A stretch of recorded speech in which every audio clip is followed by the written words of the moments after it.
Do peixe que não dorme, não adoece e é o terror dos mares. Fronteira México-Estados Unidos, onde o terceiro mundo invade o primeiro. Multidões de latinos, com muitos brasileiros, desafiam os policiais americanos. A cada ano, 500 mil de pessoas conseguem passar a fronteira ilegalmente. Nossa lente especial revela à noite a ação dos coiotes, guias que vendem a esperança de trabalhar no primeiro mundo. Começamos pela aventura em alto mar.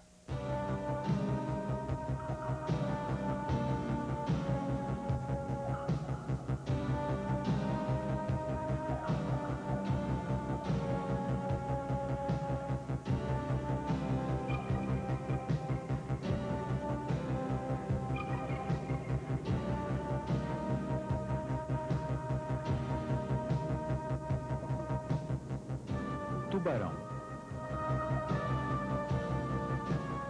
Um dos animais mais antigos do mundo, o tubarão existe há 350 milhões de anos e sempre significou para os homens em todos os mares medo e morte.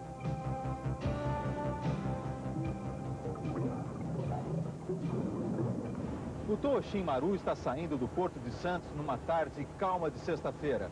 A viagem vai durar 18 dias. O barco vai na direção sul, onde a pesca rende mais nesta época do ano por causa das águas mais frias. Os pescadores procuram peixes grandes, entre eles tubarões. Na popa, a rede protege o equipamento de pesca, a parte mais cara deste velho barco. O Toa Shin Maru foi fabricado há 40 anos no Japão e veio navegando até o Brasil. É um atuneiro, barco para a pesca de atum, mas agora o que ele mais captura é tubarão. Hirumi Ishikawa é um japonês de 57 anos. É o comandante do barco e o pescador-chefe. É ele quem toma todas as decisões da pesca e traça a rota do Toa Shin Maru. O nosso objetivo é alcançar este ponto aqui, que fica mais ou menos a 300 quilômetros de Santos. Neste ponto, o fundo do mar está a 2.200 metros. O Toa Shin Maru navegou 24 horas em direção ao sul. Chegamos a 160 milhas do litoral de São Paulo. O comandante achou que ainda não era um bom lugar para a pesca. Avançamos mais 100 milhas e chegamos a 480 quilômetros do litoral de Santa Catarina. Saímos do mar territorial brasileiro. Estamos em águas internacionais.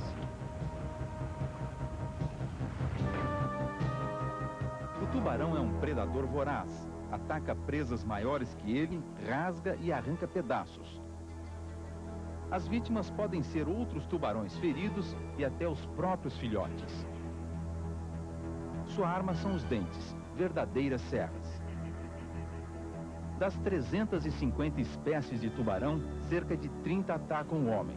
Entre esses agressores estão o tubarão-martelo, que existe na costa brasileira, e o tubarão branco, um dos mais temidos, e que inspirou o filme Tubarão.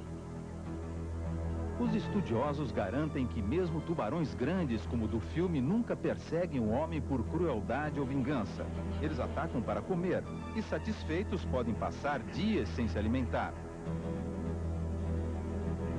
O maior perigo do tubarão é que ele é imprevisível e isso ainda não está bem explicado. Esta mergulhadora estava filmando tubarões, quando de repente...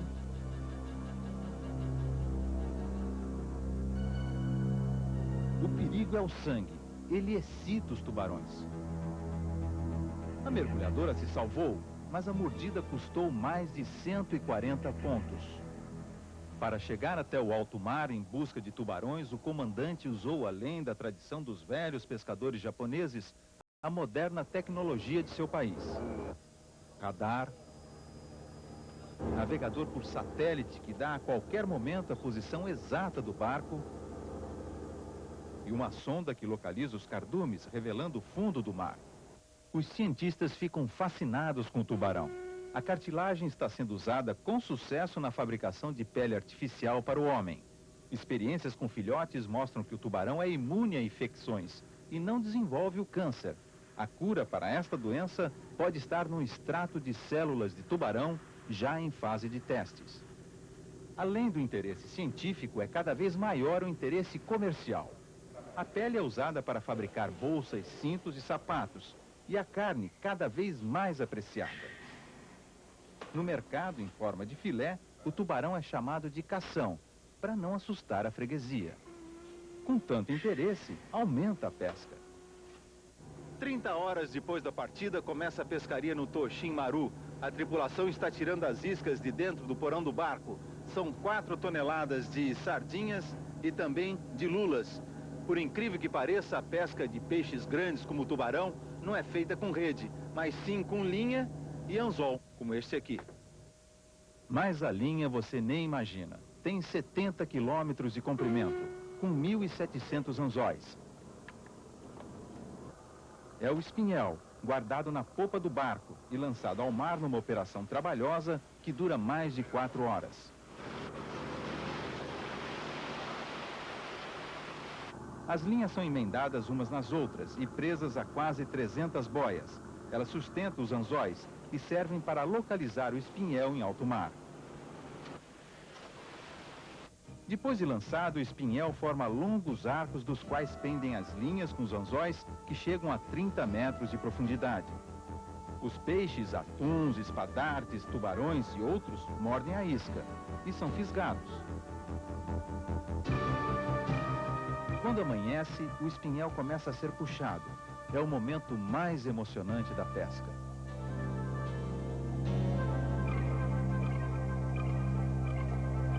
Agora chegou a hora da verdade para qualquer tipo de pescador, seja amador de beira de rio ou profissional como esses aqui. A hora de saber, afinal, o que o anzol está trazendo. Vamos ver aqui como está começando essa pescaria. Que peixe é esse aí? Isso é um maca. Maca é o nome japonês deste peixe, o agulhão, mas uma influência japonesa na pesca de alto mar. Como ele não é muito grande, vai virar almoço da tripulação. O primeiro tubarão aparece logo depois. Ele vem calmo, fisgado, mas não está morto. O único jeito de tirar o tubarão do mar é prender com uma tesoura. E depois puxar com um guincho. Ele pesa 30 quilos e não entrega os pontos. O momento final é um confronto direto do pescador com o tubarão. Às vezes o tubarão escapa da tesoura.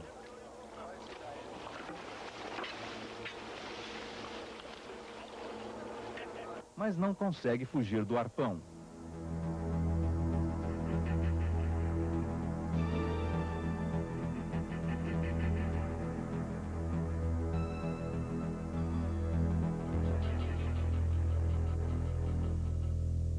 Em instantes, o filhote de tubarão já nasce mordendo.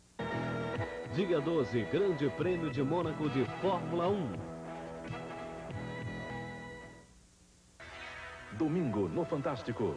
A volta ao misticismo, arma da Igreja Católica para enfrentar o avanço das seitas entre os brasileiros. Uma verdadeira volta ao tempo dos apóstolos. Os cânticos para a invocação da energia do Espírito Santo. As orações, os encontros de cura. O depoimento de gente que, mesmo desenganada pelos médicos, conseguiu se curar. O socorro a dependentes do álcool e das drogas. Um espetáculo de fé. As reuniões dos carismáticos, que já são 50 milhões no mundo e 2 milhões no Brasil. Tia Laura, uma das poucas pessoas autorizadas a fazer curas com a imposição das mãos. Domingo no Fantástico. Globo e você, tudo a ver. Declaração.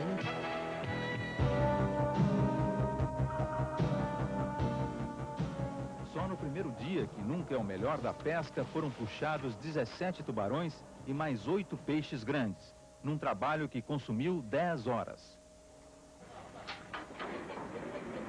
Mesmo fora d'água e ferido, o tubarão continua perigoso.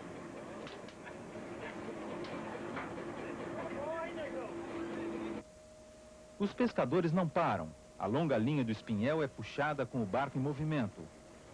Nessa hora, toda a tripulação trabalha.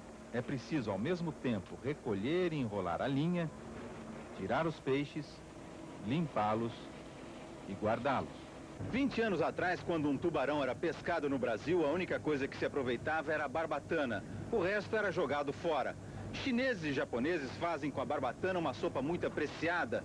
Eles dizem que a barbatana tem poder afrodisíaco e estimula o apetite sexual. Mesmo hoje, com aproveitamento total da carne, a barbatana é a parte mais valorizada do tubarão.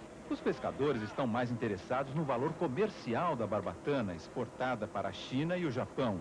1 quilo de barbatana é vendido a 5.000 cruzeiros. Por força de uma tradição da pesca japonesa, todo o dinheiro apurado com as barbatanas é dividido entre a tripulação. O dono do barco não leva nada. A gente pegamos o tubarão, então já recebemos aquele dinheiro extra, né? É uma coisa praticamente uma participação do lucro das empresas, eu acho assim, né?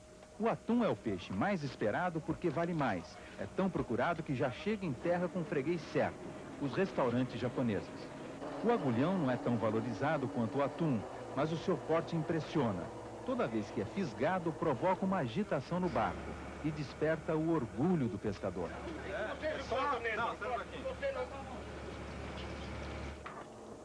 Mas quem dá mais trabalho é o tubarão, o único que chega vivo e resiste até o último instante.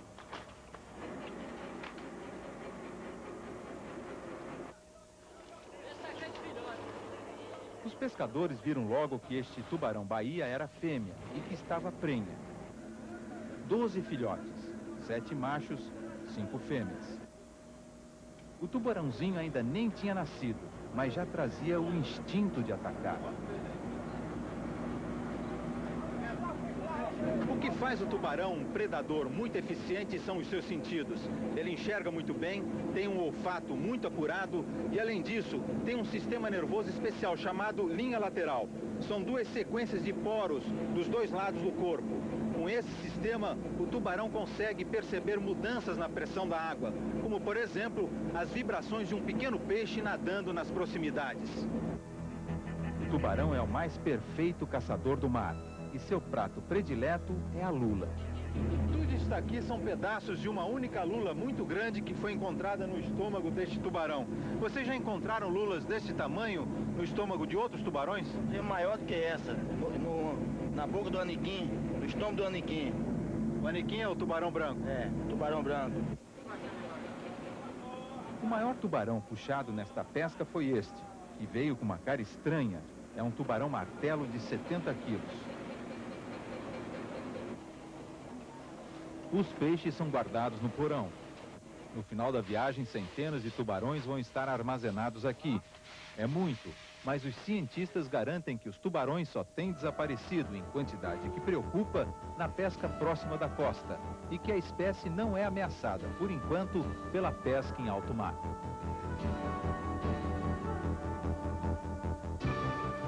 A nossa viagem está chegando ao fim.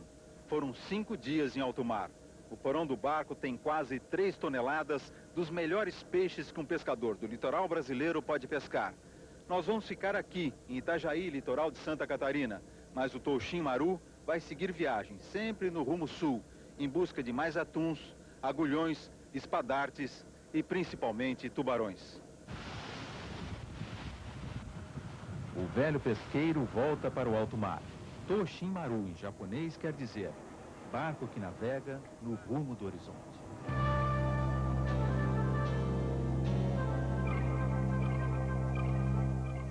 Daqui a pouco, entrar ilegalmente nos Estados Unidos, a aventura dramática de mais de 1 milhão de latinos. Querem me enlouquecer. Amanhã... Em perigo. Pela primeira vez, o Globo Repórter usa lente especial para gravar a noite, que todo mundo conheceu há 3 meses na Guerra do Golfo, nas imagens esverdeadas dos bombardeios a Bagdá. Com a ajuda dessa lente, nossa equipe documenta a aventura e o drama dos ilegais. Não se muevam, quédense nadie como está, não se muevam. Não quero nadie que se levante, todos quédense abaixo. Os policiais de fronteira falam espanhol, mas são americanos. Os latinos são lavradores que vieram aos Estados Unidos oferecer as mãos para trabalhar. Mas não tiveram pernas para fugir da polícia. Na parede, sente-te bem, nas nalgas, tu também, sente-te bem nas nalgas.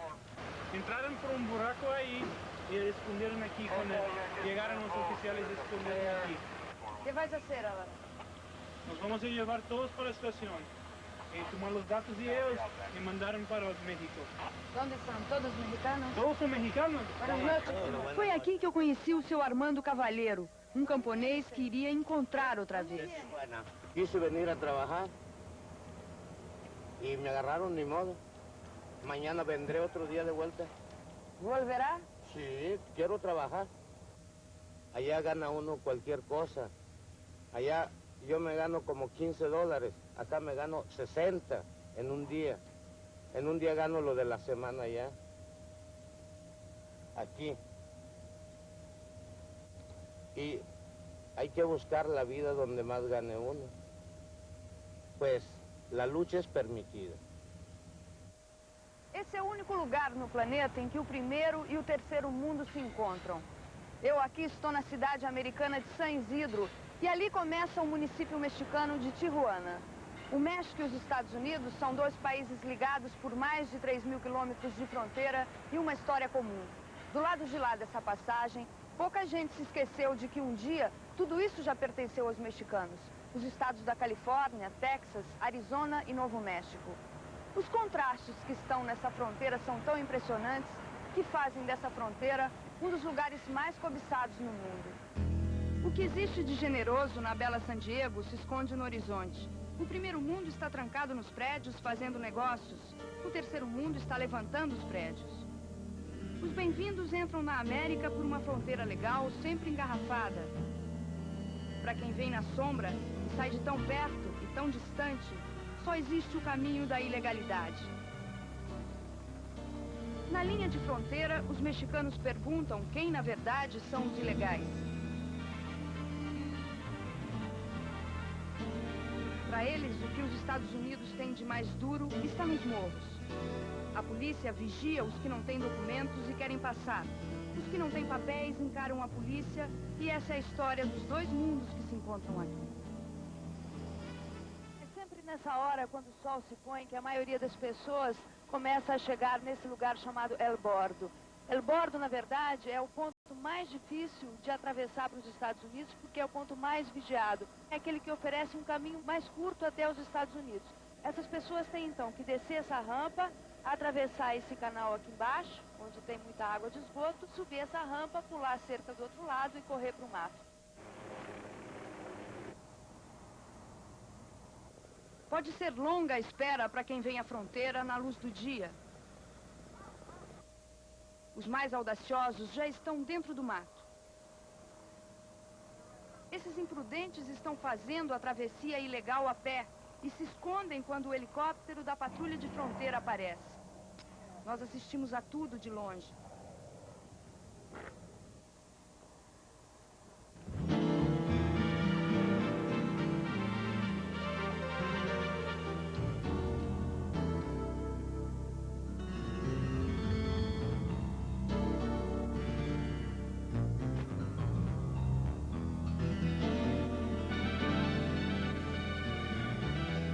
Quando se muda de mundo assim tão rápido, o maior impacto está naquilo que é capaz de resumir uma cidade ou uma nação, a infância.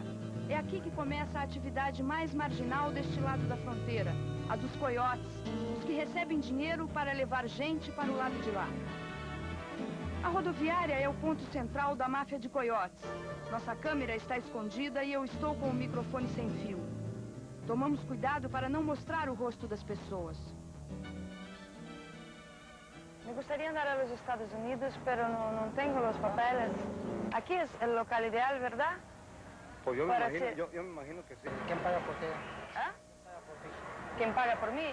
Yo tengo un amigo brasileño aquí en Tijuana que me va a emprestar el dinero. Okay. ¿Usted me puede ayudar? Sí, no, pero no diga nada, no le diga a nadie. Estamos cobrando $400. $400. ¿Para? A Los Ángeles. Te cobro 350. ¿Cuánto? 350. 3.50. ¿Y dónde me llevas? ¿Y cuál es la seguridad que me da? ¿Cómo? La seguridad Sí, te voy a llevar. de que voy a pasar y que la policía no me va a prender. No te va a prender, yo paso bien.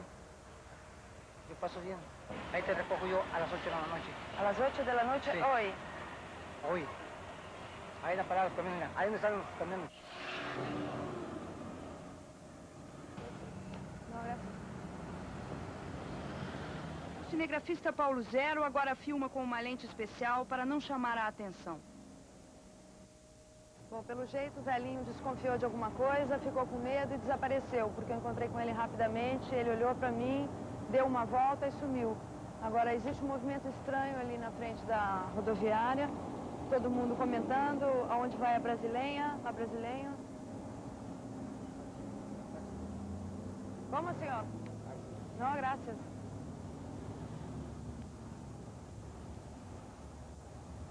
As pessoas devem estar achando alguma coisa estranha e estão comentando e pelo menos deve ter uns 10 coiotes agora em frente da rodoviária. Essa parece ser a hora em que eles encontram as pessoas aqui e levam para a fronteira.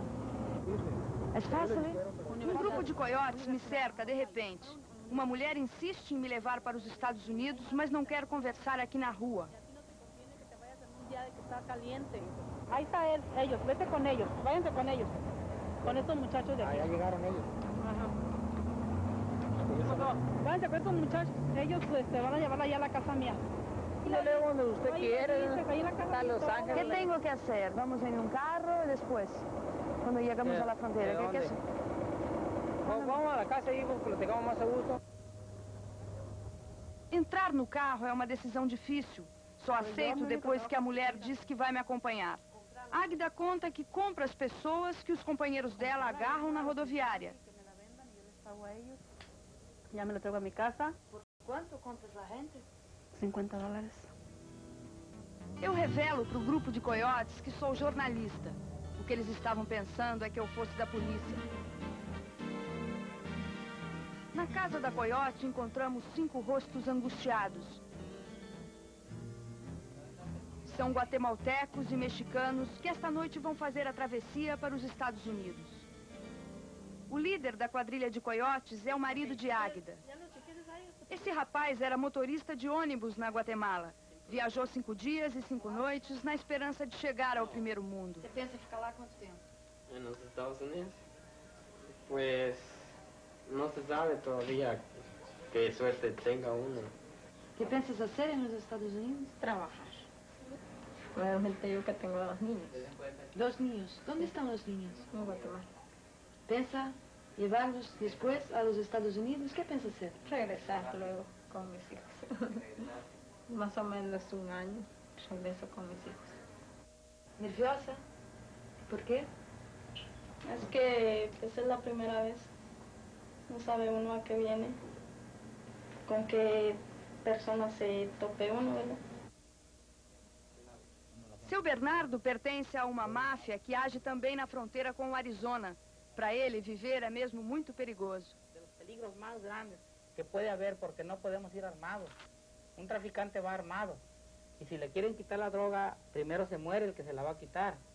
Y a nosotros, si nos quieren quitar un individuo, una persona, primero nos vamos a morir, porque el bandido primero trata de matar al que los lleva, para que ese no vaya a decir quién fue. Entonces nosotros tenemos la vida en un hilito, todo el tiempo.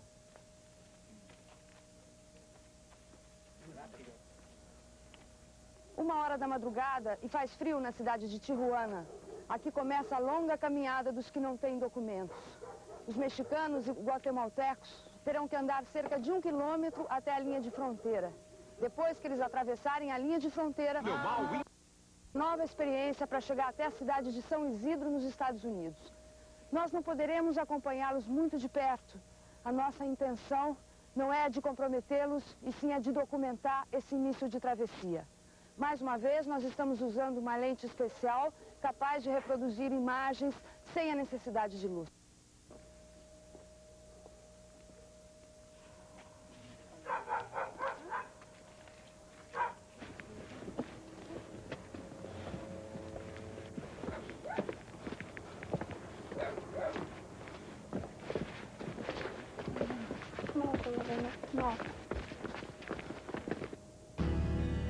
As brumas da noite aumentam o medo e o mistério da travessia.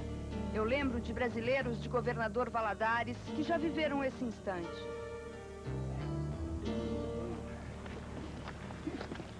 Ahí tómale, ahí a todos. Ahí a todos, tómale fotografía. El destino es arriba. Sí, arriba. Derecho. Aquí empieza el peligro. Una por los asaltantes y otro por inmigración.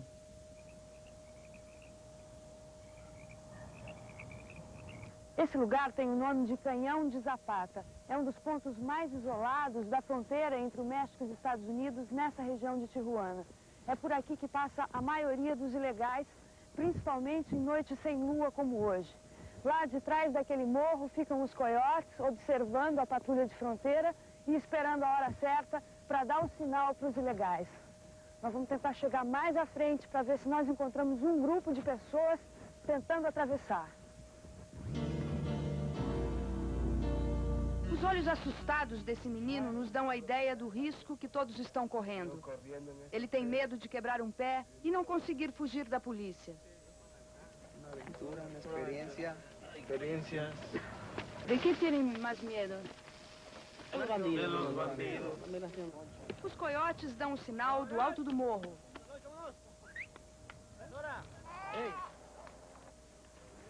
Já se vão? Já nos vamos. Suerte. Gracias. Que vai bem. Gracias. Chegou a hora dos emigrantes. Agora, para cada um deles, é vida ou sorte. Daqui a pouco eles já estarão em território americano.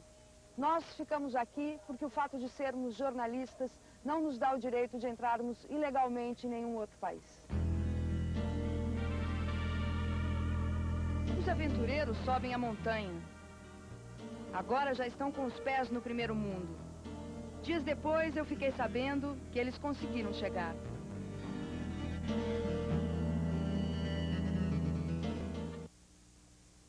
Em instantes, você vai ver o depoimento de uma brasileira que conseguiu passar a fronteira. Uma homenagem a Gonzaguinha, amanhã no Video Show.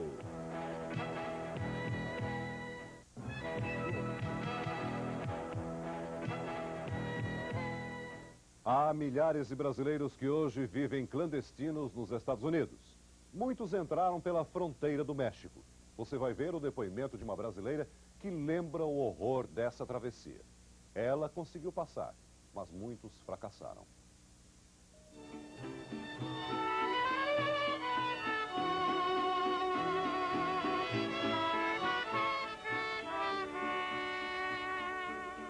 O primeiro mundo pode ser próspero, mas lá não existem as cores nem as curiosidades que estão nas ruas daqui. Os americanos vêm a Tijuana para se divertir, e os que são da cidade querem sair para os Estados Unidos para trabalhar. Sí, ya saben que les voy cobrando $300 por cada uno. Dois irmãos de Guadalajara são trazidos da rodoviária por dois coiotes. Miguel parece assustado. José Manuel tenta disfarçar a apreensão. Os coiotes vão levar os dois irmãos para a linha, como chamam a fronteira. As últimas imagens de Tijuana aparecem pela janela. Depois vem o frio, a polícia e a espera. O vendedor de suéteres sabe que ninguém chega à linha com bagagem. Vai ser difícil passar por aqui. Os coiotes fazem outro plano. Pelo morro pode ser mais fácil.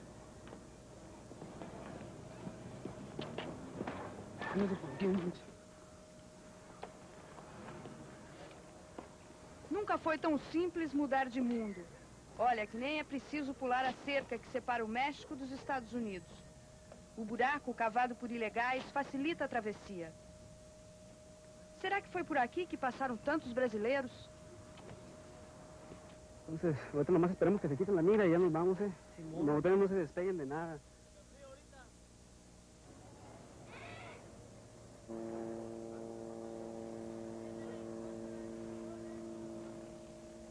Quando chega o helicóptero da patrulha de fronteira americana, a gente entende que estava fácil demais para ser verdade. Os irmãos ficam na dúvida. Não, eles correm assim que o helicóptero se afasta. Estão subindo o morro. O que eles têm pela frente agora é o imponderável. Quando eu estava fazendo isso, eu lembrava da minha família, dos meus 3 filhos, e eu pedia a Deus, eu tive tanto medo, isso já fazendo a travessia, que eu pedi a Deus que eles me pegassem e me mandassem de volta. Eu já estava começando a me arrepender de ter saído, porque aquilo não era uma viagem, aquilo era como se fosse uma cena de terror. Eu não queria que brasileiro nenhum, brasileiro não, ser humano nenhum, passasse o que eu passei. Dormir debaixo de árvore, passar fome, correr, ter que jogar uma mala de roupa toda fora. Pulamos um muro com mais ou menos uns 2,5 metros de altura. E para correr numa terraplanagem, que são mais ou menos uns 2 quilômetros ou 3. Isso com polícia, metralhadora, helicóptero, cachorro, pastor alemão, tudo atrás da gente. Então não é só uma aventura, é um risco de vida. A brasileira arriscou a vida, mas passou. Hoje está nos Estados Unidos juntando dinheiro para voltar ao Brasil em condições diferentes. Os 2 irmãos de Guadalajara não conseguiram chegar.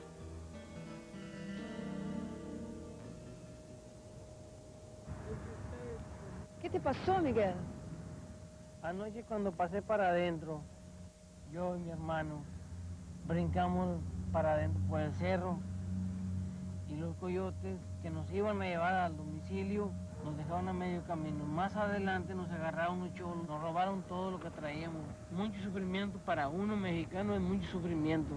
Y lo mejor es no volver a cruzar la línea. Lo mejor es regresarse uno a su país para no tener problemas.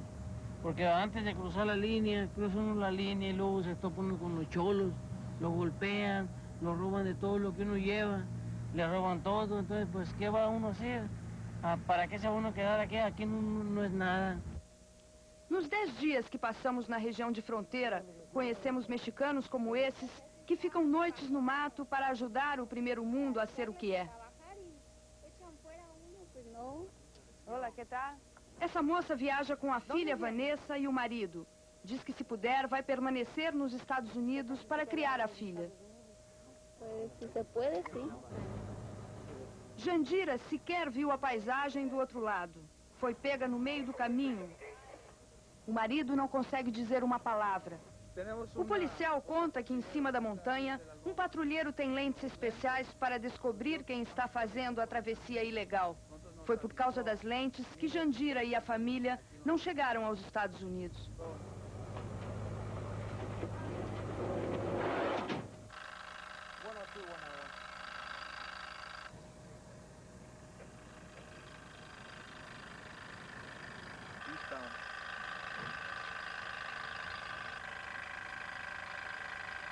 Esse telescópio é uma arma poderosa que a polícia americana tem para impedir a entrada dos ilegais no país.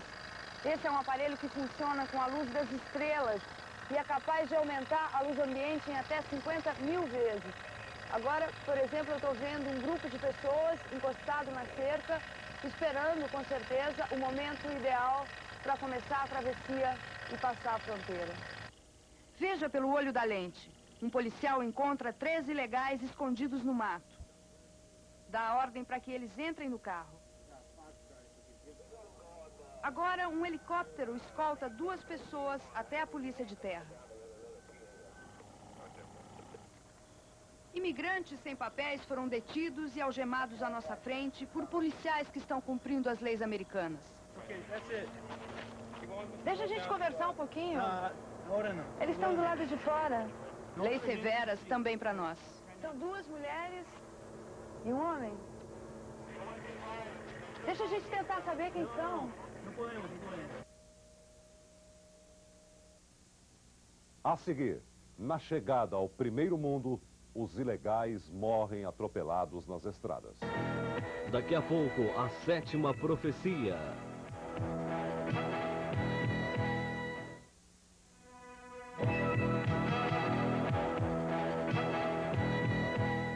Os ilegais não desistem. Mesmo presos e deportados de volta ao México, eles tentam novamente. Nossa equipe reencontra seu Armando Cabadeiro, que fora preso no início da reportagem. E ele promete voltar amanhã. A saga dos ilegais não tem fim. Há sempre uma esperança de finalmente chegar ao primeiro mundo, apesar dos perigos que põem em risco a própria vida. Um outro grande perigo para os que atravessam a fronteira de forma ilegal é essa rodovia que está embaixo. Os carros aqui passam em alta velocidade a qualquer hora do dia ou da noite. Quer dizer, depois que os imigrantes conseguem passar pela patrulha de fronteira, com helicópteros, cavalos e holofotes de longo alcance, os ilegais se arriscam ao atravessar a rodovia. Muitas vezes, o que acontece tragicamente aí embaixo é que algumas pessoas acabam se despedindo da vida. Você vê, assim, pessoas sendo esmagadas no asfalto por caminhões. Nessa freeway, a gente vê, sabe, os mexicanos naquela luta desesperada para atravessar. Aí o carro vem e mata. Quando a gente começa a fazer aquela travessia, a gente está sujeito a morrer a qualquer momento. Essas pessoas aí do outro lado já deram o primeiro passo em direção da fronteira. Já pularam a cerca e já estão em território americano. Agora é uma questão de horas ou quem sabe de dias. Essa cena permanece inalterada por muito tempo. Daquele lado, os ilegais, esperando a hora, e desse lado, a patrulha de fronteira. Parece um jogo a linha de fronteira. Os dois lados se encaram, se desafiam e até se agridem. Ninguém está disposto a perder. O que vemos daqui do primeiro mundo é uma pequena multidão que espera que a policial chegue mais perto para começar a correr.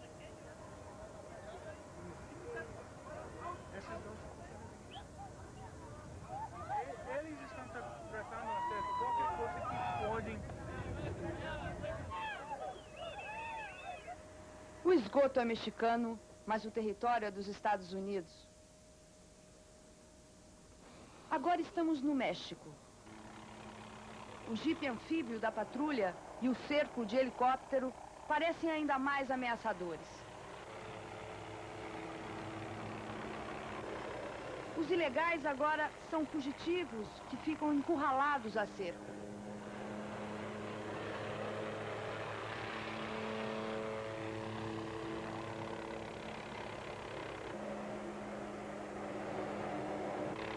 Um homem desafia o jipe e quer tocá-lo de volta para o terceiro mundo. Eu acompanhei tudo ao lado de Juan, um coiote que já levou mais de 100 brasileiros para os Estados Unidos. A multidão corre outra vez. O que a gente vê em cada rosto é susto, é indignação. ¿Por dónde pasaban los brasileños? ¿Por aquí, por el bordo? No, nosotros estuvimos trabajando pues, allá al final del cerro, en lo más oscuro para protección de ellos mismos. Y la gente la transportábamos a Los Ángeles por medio de avionetas particulares, por medio de una escuela de aviación. Había acuerdo con el encargado del aeropuerto. Os mexicanos voltam a sentir o gosto de pisar nos Estados Unidos. Mas o sonho não dura nem um minuto. No outro ponto da fronteira, uma senhora vive o constrangimento de ficar presa à cerca. Ela se esforça, consegue passar e cai. Voltamos à escuridão com o coiote Juan.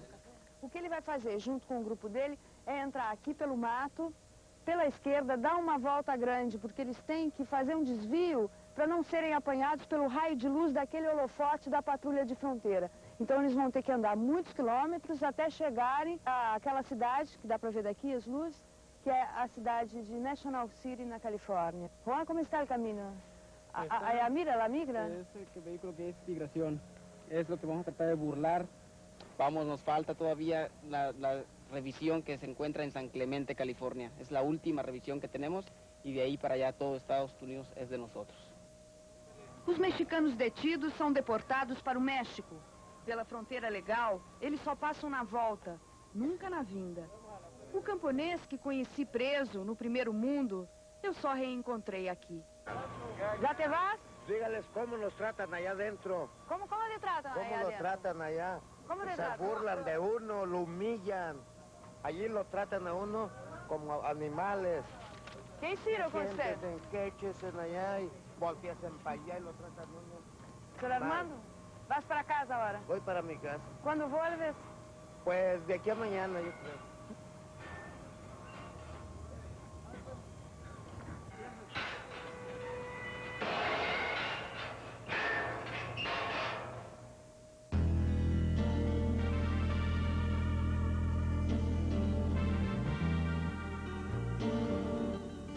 Rede